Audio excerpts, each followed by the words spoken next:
Here we are with the 5th video of team previews. We've done every division except for the South divisions, and we're going to start here with the NFC. Starting with the NFC champions from a year before who lost the Patriots because this man, Jeremy Maclin, fumbled the ball when they were in field goal range, and that allowed the Patriots to hold on to the victory. Otherwise, this would have been your Super Bowl champion Buccaneers. They have Blaine Gabbert and Matt Schaub. So Schaub is the better talent, but they're going to go with their rookie draft choice, Blaine Gabbert, because Byron Leftwich gave me the middle finger on his way out because he wanted to go somewhere else, and now he is the backup for Cam Newton in Miami. Sucks to be Byron Leftwich, I guess. So that's what you get for not accepting my offer. So Blaine Gabbert is going to be the main man. He's got Jeremy Maclin, Andre Caldwell, Alexander. I think that's Michael Clayton there. Bobby Wade. Their major star is Darren McFadden, and they do have Javid Best as backup.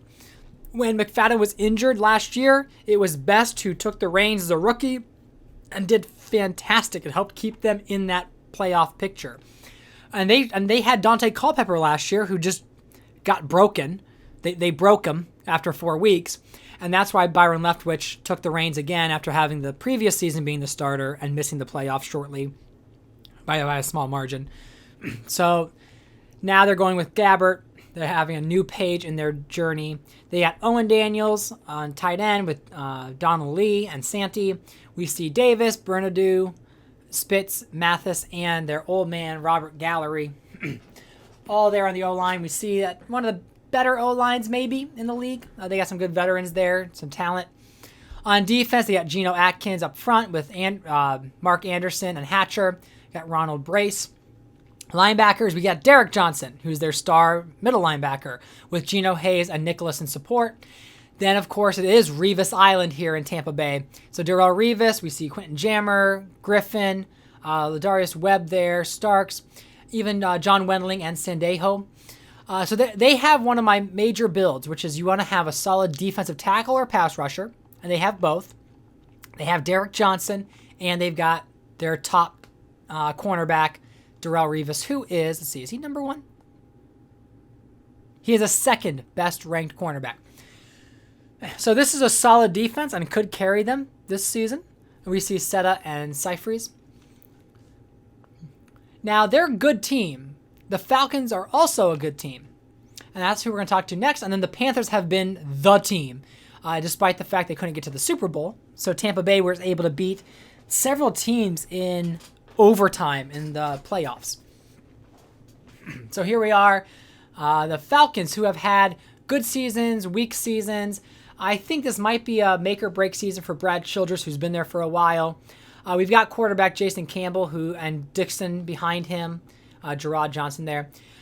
He's done well for this team, even though he's being a normal dev. They have Matt Forte, Blunt, Brandon Jacobs, who's declined horribly over the years, regressed.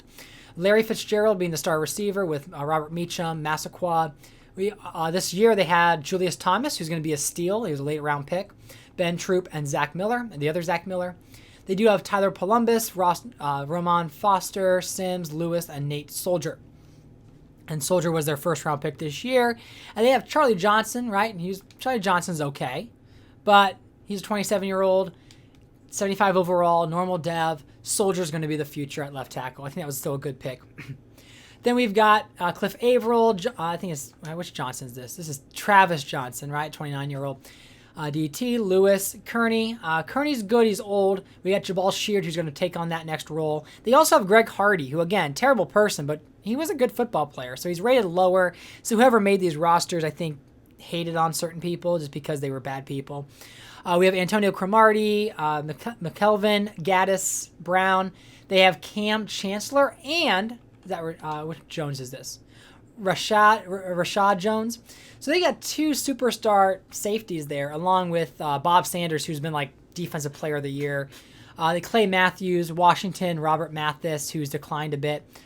So they've had a really talented defense, and this NFC South is all defense. As you saw with my Buccaneers, good defense. Falcons, good defense. And then special teams here, Hodges and Feely. But if you want to see a great defense, the great defense here is the Carolina Panthers. So we're just going to slide over there because this was a team that slowly built into being one of the best, most difficult defenses in the league. So their offense looks pretty modest. Joe Flacco, Whitehurst. They do have Torrey Smith, and Flacco and Torrey Smith were on the Ravens together. We have Leonard Weaver and Anthony Sherman. I'm keeping 2 fullbacks. I know it's stupid, but I'm doing it. Lorenzo Booker and Ben Tate, and then I think that's Jamar Williams, but I'm not even worth clicking on him. They have Steve Smith, who has declined in age and time, Stovall and Trenton Holiday. They have Anthony Fasano, Pasco, and I'm not going to attempt that name, David Stewart, Beekman, Boss, Dealman, and Bryant McKinney. So they're solid offensive line, right? 74 is the worst one.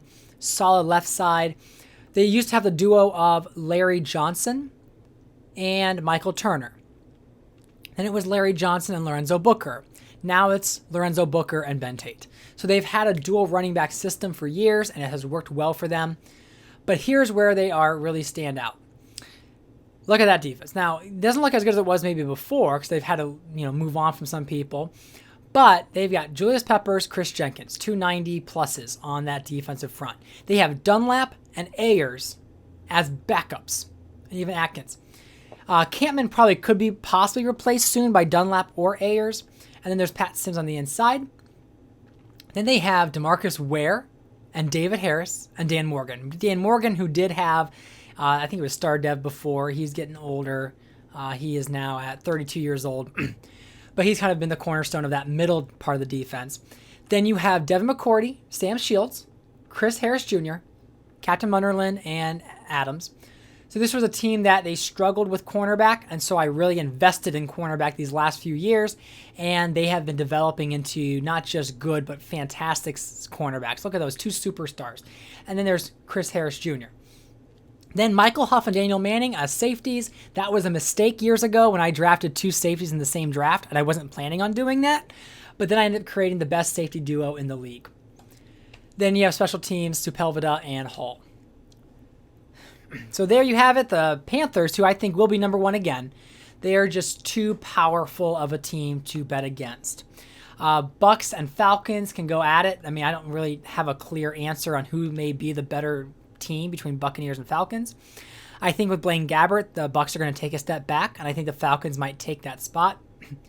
Then for the Saints, I think they're going to be the bottom tier, and that's because they are running the team with Tim Tebow. They have Matt Leinart as backup. Tebow did actually better than Bradford, and Tim Tebow was the number 1 pick of the draft. When we look at Tebow's stats here, he had not very many passing yards. He had better touchdowns than interceptions. He did run for almost half 1,000 yards and 5 touchdowns, but he's not the talent that's going to carry this team further. They did have LaDainian Tomlinson, who gets hurt all the time. Again, he was there last year after the Chargers decided to move on from his injury issues.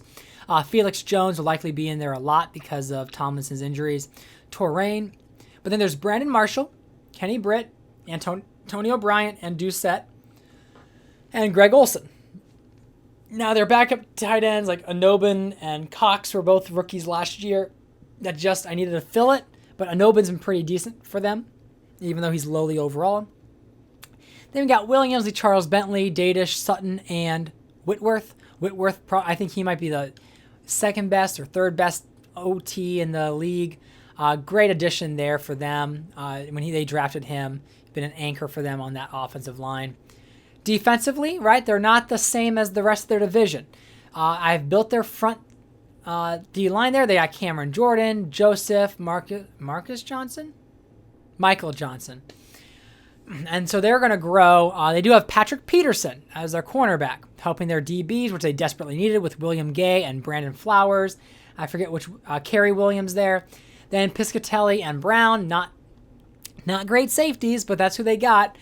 Trent Cole, who's getting older, Brinkley, Al Wilson, and Burnett. So little age there with Wilson. We'll see how this defense plays. Their linebackers aren't the best. I mean, Cole could be, probably is their best guy. And he's getting up there in age. He's 28. I mean, I guess he's not that old, but he's playing like it is. He's losing that, the development traits and stuff like that. Then you got Crosby and Colquitt. So yeah, when I look at this division, I'm predicting that the Panthers are going to be at the top. I think the Falcons will be second because I think the Buccaneers are going to take a step back because of Leftwich and Culpepper aren't there. Blaine Gabbert, I don't trust. And then I think the Buccaneers, though, I trust Gabbert more than I trust Tim Tebow. So thanks for watching this video. Hope you enjoyed. Please like and share.